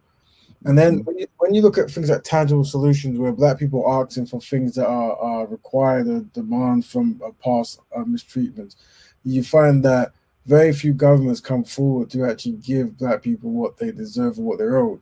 So whenever you have people who have a history of mistreating black people with medical science and experiment with medical science and not giving black people what are they owed in the form of tangibility, when you get that same kind of people group saying, well, there's a virus out there and we're going to give straight away to the black community, this is the reason why many black people are untrustworthy. So just not thinking that you're hearing black people just not be grateful or always trying to be truthers or trying to shut down stuff. There's a history, a pathology that many black people are aware of, and because of it, it's like we do not trust because the trust hasn't been earned in those establishments.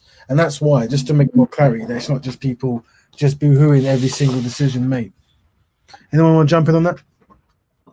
Can I mention as well, in terms of like, the track and trace, going back to why they're trying to track people, etc., etc. Like for example, like if you go to Johns Hopkins University, it will tell you that influenza is coronavirus, COVID-19 is coronavirus. They're all part of the same coronavirus family, yeah. But the way it's presented in the media, you wouldn't think that influenza, RK flu, is coronavirus. So there's obviously an agenda. So they seem to be using this pandemic as a way to shift the world economy. Now, Nigeria is one of the biggest economies in Africa. And when you look at a country like Nigeria, majority of citizens don't have a bank account. So you can't track what they spend or track them at all. Yeah. So you then have to ask, why is Africa participating in the coronavirus pandemic thing, knowing fair well that viruses struggle to spread in a very hot climate? That is why you have flu season in a cold climate. So there's definitely an agenda that's not being talked about. Facts. Yeah. So when you start looking at one or two Nigerian entrepreneurs that studied in America, they're creating apps where you can pay via phone. So they're trying to shift the Nigerian population from paying from cash to getting bank accounts and debit cards, so they can track them. Because remember, Nigeria is one of the biggest economies in Africa. So that's what and then when you start listening to some of these elites, they're saying that like countries like Sweden did not go into lockdown. And when you find out why Sweden didn't go into lockdown, is because they hardly use cash. They use card payments for absolutely everything. And some of them are even chipped. They already have a microchip. So that's what I would say to people. The so-called pandemic and this COVID-19, when you go to something like Johns Hopkins University, this is one of the most well-established, most respected universities in the world. It's a research university. When they can put on their own website and tell you that influenza is the coronavirus and COVID-19 is the coronavirus, and then now but they're not actually telling the public, yeah? Like this COVID-19 just came out of nowhere, when it didn't just come out of nowhere, yeah? And that tells you that they're using this pandemic for other things, people. And the African leaders obviously know what's going on, because I can't see why you're walking around with a face mask when you know these viruses really struggle to even spread in hot climate. I know, but Sister Betty, you have to understand that after the 1600, unfortunately, for our great fall, and due to some of it was our mistake, is that there's certain contracts that has been in place, and the reason why these contracts have been put in place, because it returns back to that on the African continent as well as the Caribbean, and that we're not pan-Africanized, is that there's certain regulations that needs to be applied in order for Africa to be able to maneuver in a way that is befitting for the European and the Asians and the Middle Eastern, and because of that there now, because we don't want to pan-Africanize our mind, and if we do that, all these things, our problems will go away. Because of that there now, you have to understand that the Africans have to comply to that type of procedure. They know that there's no such thing as no, COVID, things like that. But when it comes to the IMF loans, you see, which they don't really need, because Africa is a self-sufficient continent. Everybody needs Africa, You don't need to get any form of marketing. It's all there. But because of that, not pan-Africanize our mind and stuff, right? We're in certain situations, so they have to go along because there's no code of conduct. When you don't have no code of conduct, you have to submit to those who are practicing their code of conduct. So what can the Africans do? I know that the Pan-Africanist makes perfect sense, man. The Honorable Marcus Garvey's made it clear. He laid down a manuscript, and there's branches of that. For example, the Black Betterment, the Nation of Islam, there's many branches of Pan-Africanism, and I support all of them. But at the same time, to get out of this situation, it returns back to Pan-Africanize your mind. The African has to understand that you are the oldest human being. You helped everyone else. Nobody needs for you to, be in their situation in regards to for them to teach you anything. it returns back to the code of conduct. You know, I totally agree with Brother Raven. That is the main reason why we're in the situation we are. That code of conduct, man, is the it's the pinnacle of our problems, man. If we don't have that, we're going to be exterminated, man. Yeah, and that's why, family. Before Bigger jumps in, that's why whenever we identify people doing things that doesn't work, I try to make a list. So we try to have a strategy of how to approach that to try to negate it, change it, update it, or draw things away from it, without us necessarily spending months and years on just complaining about horrible stuff. We actually have a strategy of how to treat people who are unsynchronized. Did you want to say something, Brother Biggerville? Yeah, I just wanted to say that, you know, unfortunately, as a culture, as a people, we are lost. Mhm. We are in 2020. We are talking about the same thing, you know, about how can we better ourselves, still of code of conduct. Now, I was explaining to my wife that morals have changed. You know, like there's no more morals no more. It doesn't exist. And we can clearly see that through what's happening in the world today. For examples that you guys were touching on earlier, you know, the way how black men can openly disrespect the woman, vice versa, you know, I'm not saying that they're having both sides, but now these things openly happen. And if we find that acceptable within our own in our own society, how can we expect others to then respect us? You know, we are the ones that are supposed to educate the the up and coming generation, but yet they're lost, and that has been a fault to ourselves and the elder generation. And now I know it may sound a bit harsh, but you know, we've had everything going against us. We had everything going against us, and we have not helped ourselves in any of those situations. Mhm. We really haven't, because yet we're still talking about how to improve ourselves as a people now. There's a lot of us people that's so far lost. We're talking about building back home, but back home our people are lost. They still think, you know, the first world are paved with gold, you know, that we're eating here and we're living a lavish life. Yet they're doing way better back home, but they just can't realize that. Now they crave, that's the reason why they always crave to come over into the Western world to seek a better life.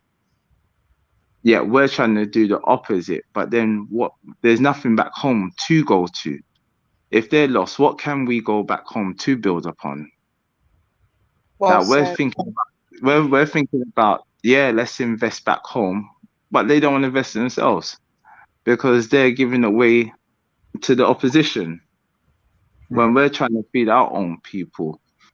Now it's not going to take our generation, unfortunately. It may not even take our children's generation, but it's going to take a long time. If we're talking about from slavery right up until now, yeah, we're going through the same thing.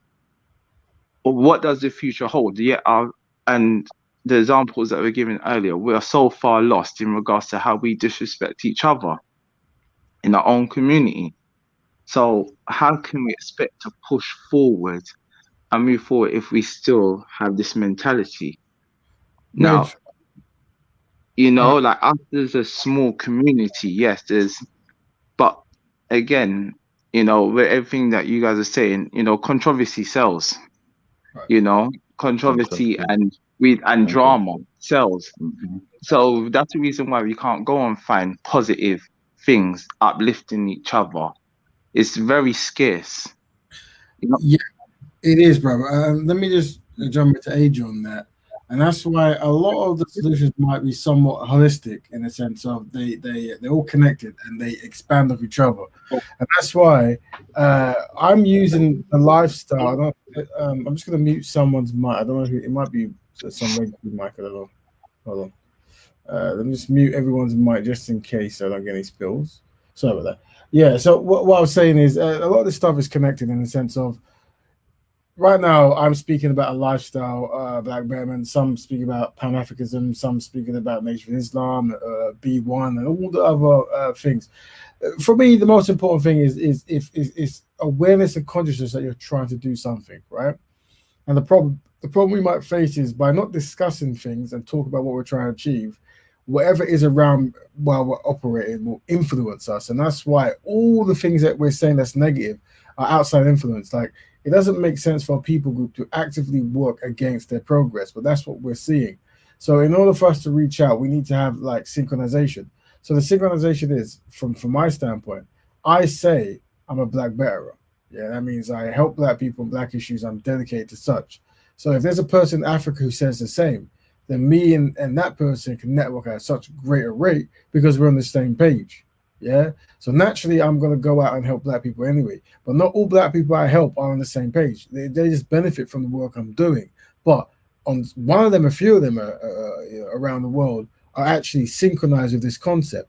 And when you're synchronized, we can do so much work. So at a certain point, I'm looking over the average Black person to what I am defining as the elite, the Black elite. Because right now, we know that through programming, we know we can program Black people to hate Black people. We know this. So because we know it's possible, we know that one of the hardest things a person can do is hate themselves. So if someone has successfully programmed someone to hate themselves, then we know that we can actually also successfully program to love themselves. And that's what the Black elite do. And that's why these shows and these ideas are to identify the Black elite so we can work with them on networking. So through a synchronization and consistency, we will change others' reality without them even knowing they've changed. Because I don't think the Black people you're discussing who's doing all these hateful things are even front end conscious aware that they're practicing a high level of self-hatred. I don't think they've broken that down like that. Right? Oh, come on. How can you diss your own counterpart and not know that there's a problem? And only when you get a backlash, you do an apology. Well, what that shows you is cowardice in the sense of I didn't see the actual document or the video, but what it shows you, there's three forms of cowardice. One's that you said that, so some cowardice has placed you there. But second, as soon as someone challenges you, the first thing you're doing is apologizing because that shows you that there's no foundation you step on. Yeah. It's almost like you would have to put 20 bazookas to my head for me to go and denounce Black women, and even then, I have a guaranteed death because it makes no sense, right? The pillars of my mind has been set. Yeah, the pillars of the mind of these people has been completely fixated. Like the thing is, we have to be very clever in some way we approach. We have to get to some extent. I'm assuming the majority of people on this particular panel and some of the live people who listen are actually in a privileged position in the sense of somewhere along their journey, they developed the tools to fight off negative propaganda and unsynchronizing content, right? Somewhere it could be a father, a mother, or a book or something. But there are many people out there who haven't been fortunate enough to be in that kind of world. So the world they're in is in the world of one where what you are is ugly, what someone else is perfect, what you are is inferior, what someone else is superior, right? Now we understand that when we saw the baby test done many years ago, that naturally many babies was like, yeah, of course, this group is superior to that group. This is what I want to be, right? So if that baby isn't around any content that changes that perspective, then why would that baby, when it becomes a teenager or a man or a woman, have any respect for themselves or their community? And what we're seeing is that. Now, when it comes to why we preach that ownership of a synchronized person is important, because that ownership is going to create the content that boosts the awareness and consciousness of those particular people. And unfortunately, we don't own industry. So when I start this show and I talk about being collectively inadequate, that's because that's what it is.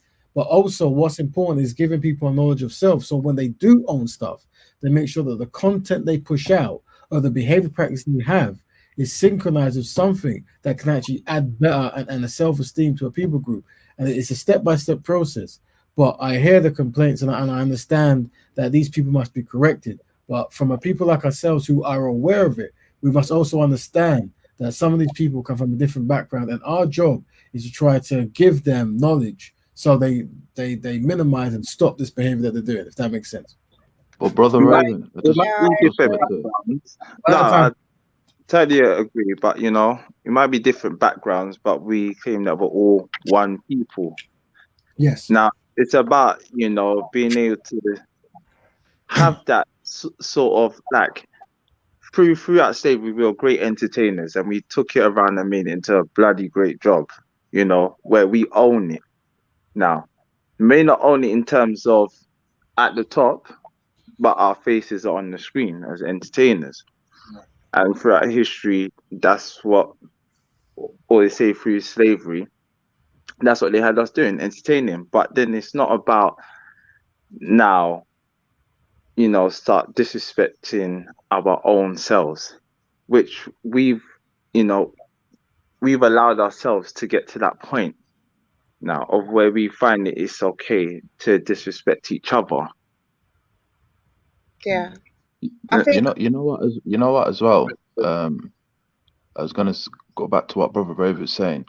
You know what, brother? I'll be honest with you, man. Like when you research in the past, there's no excuses for us. We've had the Honourable Marcus Garvey. We've had Malcolm X. We've had Kwame Nkrumah. We've had so many, even Europeans, racist Europeans, racist Asians and Middle Eastern. They go to the libraries, my brother, and research about these African ancestors. They do it every single day, and they can't stand the fact that who we are. So for me, like, there's no excuses on that. The black man knows full well what he's doing when he goes on them panels and tries to disrespect the original woman, you know. And the yeah, black woman, the original woman, knows full well what she's doing when she goes and disrespects the original man. They know what they're doing, Brother Raven. The Honorable Marcus Garvey has made it clear the difference between the coon and the Pan Africanist. The coon, he wants to do these things, or she wants to do these things because it's going to bring them to a higher level towards the European. And the Pan Africanist understands this is that the race comes first. They know what they're doing, Brother Raven. They really know what they're doing. I They know agree. what they're doing. I agree, Brother Cal. And what I would say this is that's why when we speak, I speak very consistently about the concept of the elite, because the elite is creating the world where the people who unsynchronize have no choice. They have no choice. Like in their mind, they have no choice. But no, let me break it down. They go to the easiest option. And when you have a people group that's been separated from themselves and they're struggling to get themselves back up, when you have that person who doesn't have that psychological strength, they have a choice. Do they go for that elite group that is in its lowest frequency now, trying to get back up, or do they go for the dominant society that holds all the cards at the moment? They're always going to go for that. So the elite group is trying to build up step by step to create a situation where there is no option for the community to do anything but stay synchronized. There's no way out. It's the only option, and so that's why we have to find each other and do that. And we do have to call out those who are unsynchronized and make it very difficult for them to progress because there's no value in that behavior pattern. Go ahead, Sister Kush. I think you want to say something.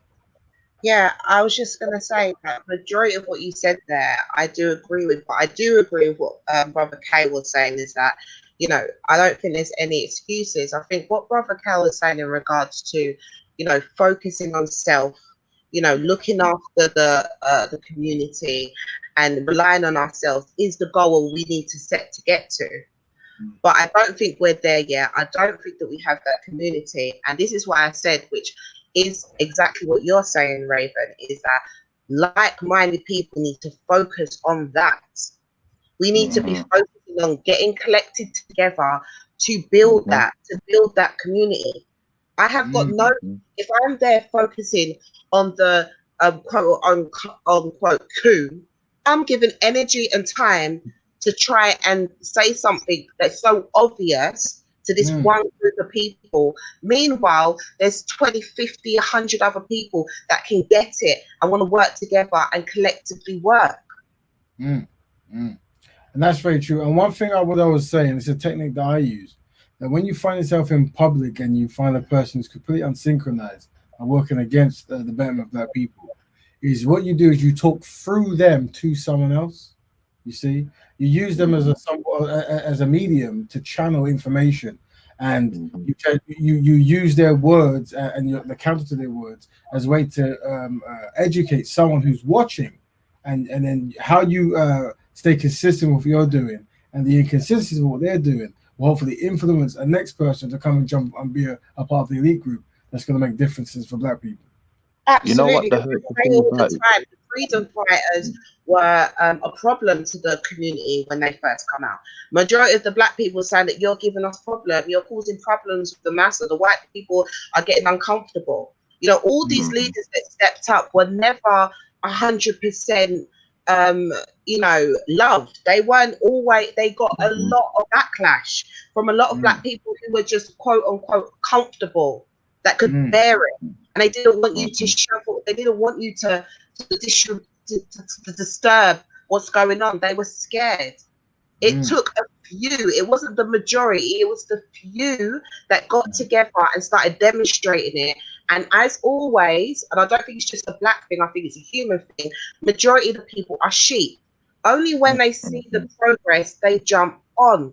So it's for those people that you say that that I like the term, you know, the elite. It's for them people to stay on job, stay on focus, and get on with it. Those people will be the people that will say, look, if you want to come on board, brother or sister, come on board. But these are our rules. You ain't going to come on here and disrespect us. If you don't know how to do it, if you've not seen how to do it, observe us, because we're doing it. Very true. Now, brothers and sisters, we always have a 2-hour show which we reach, so I'm going to ask everyone to give their final thoughts.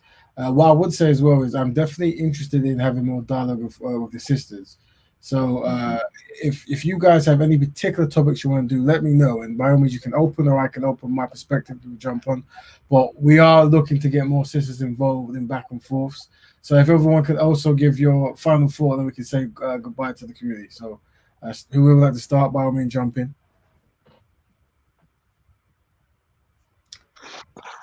Great discussion, everybody. It was good to listen to all your opinions and, of course, intake knowledge.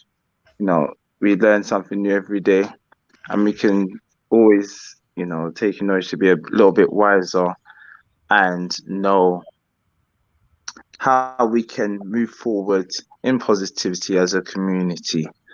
And I hope that viewers that listen, you know, take insight, and we can all learn something and share on the knowledge.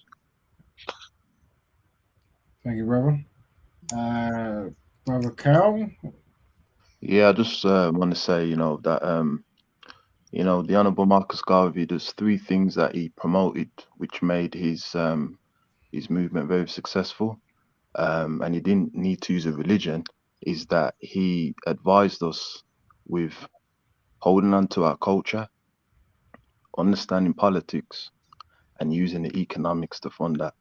And when you analyze it, it just returns back to the code of conduct. With no code of conduct, we're going to be in the same situation.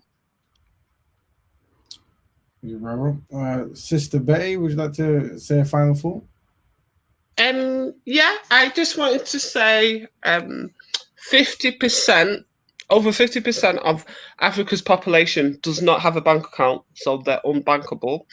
And, you know, is it over 10 of the world's fastest economies are in Africa? Do the maths. And when you hear people saying the New World Order, when they can lock down the whole entire planet and nobody's able to leave any countries for months on end, it says a lot, people. So I would just get ready. It's going to be a bumpy ride, and the focus is on Africa. And ask yourself, why are those African leaders participating in something when they know fair well that viruses don't spread as easy in hot countries. It's more than just about the virus, people. That's all I would say.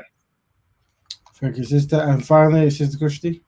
Yeah, I would just like to say, big up to the brothers on this panel. It's refreshing to hear brothers coming in and talking with chest and speaking truth to power. And big up to Sister Betty as well, coming in as well. And more power to more panels and discussions like this. And even the fact that Brother C. Biggerville mentioned about South Africa, and what Betty mentioned again about, the 50% of accounts and things like that. I think this is why these panels are so needed. It's not just we're sitting here complaining. We find out knowledge, we build, and we move, hopefully, forward in the right direction. And we bring on those we want, that we need, and we want within the community with us.